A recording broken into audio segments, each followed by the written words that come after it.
In our daily lives, we go through many situations. Some funny, some embarrassing. Just like what happened to me. Watch the video until the end to find out what happened. Sometimes your day starts off completely normal. Nothing suggests you're about to have a moment that earns you a spot on the list of the most embarrassed people on the planet. Everything's fine until you say the wrong word, make a dumb move, or simply end up in the wrong place at the wrong time. In this video, I'm going to share 3 situations I personally went through, and each one made me wish the ground would just open up and swallow me. Or at the very least, the Wi-Fi would cut off and the digital world would disappear. The wrong door. Last month, I was visiting my cousin in his new apartment building. I went downstairs to grab something from the car, and when I came back, I walked straight into the wrong apartment. The door was half open, same floor, same color. I thought it was my cousin's. I literally walked in, took off my shoes, and started talking. Bro, you won't believe how hot it is outside. Suddenly, a woman stepped out of the kitchen, staring at me like I'd broken in.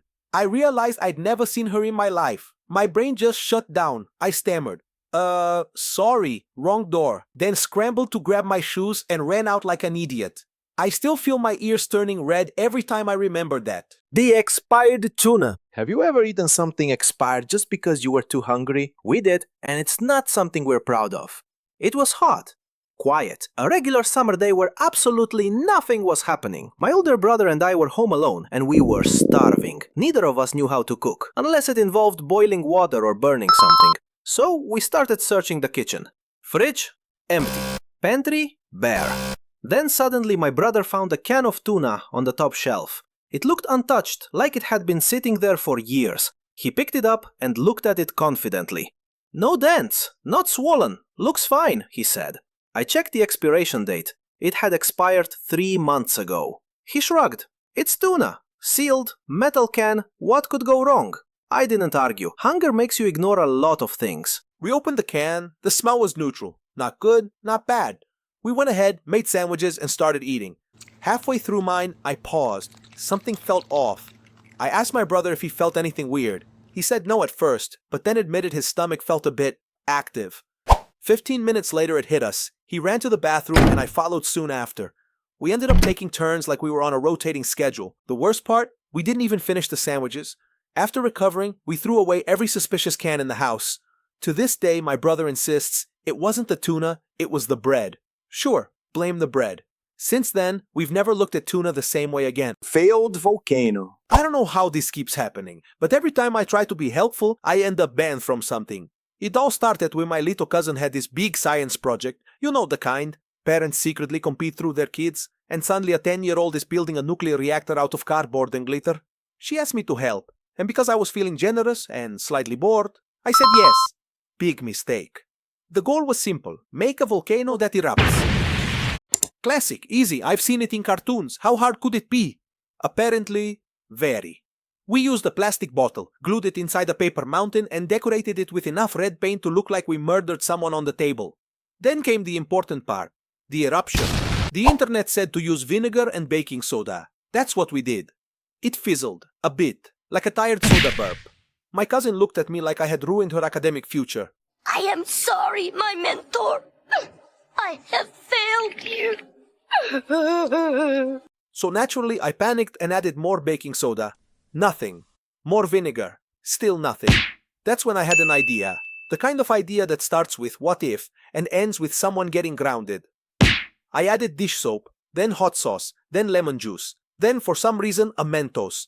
What I created was less volcano and more chemical reaction gone rogue. The bottle exploded.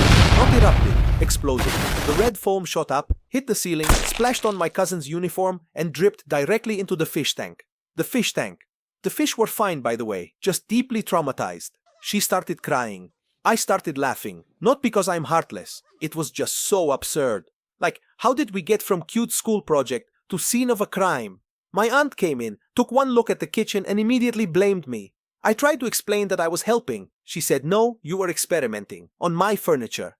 My uncle asked why it smelled like hot sauce and soap. My cousin just pointed at me like she was identifying a suspect in a police lineup.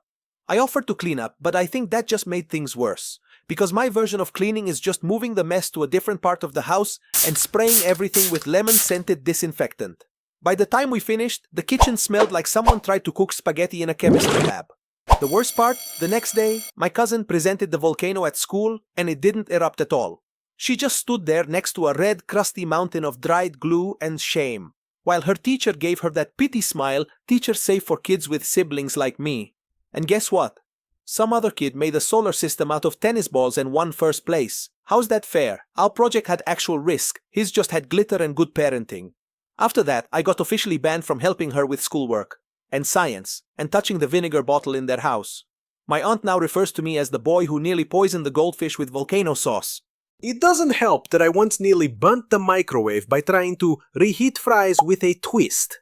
That twist was aluminum foil. I won't lie, it looked cool. Sparks and everything. Felt like I was cooking in the future. Now, every time I visit, they hide anything remotely flammable. I get handed plastic cups, wooden spoons, and strict instructions. Don't touch anything. Don't mix anything. Don't think about cooking. It's gotten so bad that one time my cousin asked me what 7 times 8 was and my uncle said, "Don't answer, let her guess." And honestly, fair. Because apparently when I help, chaos isn't a possibility. It's the default setting. But hey, at least the fish survived.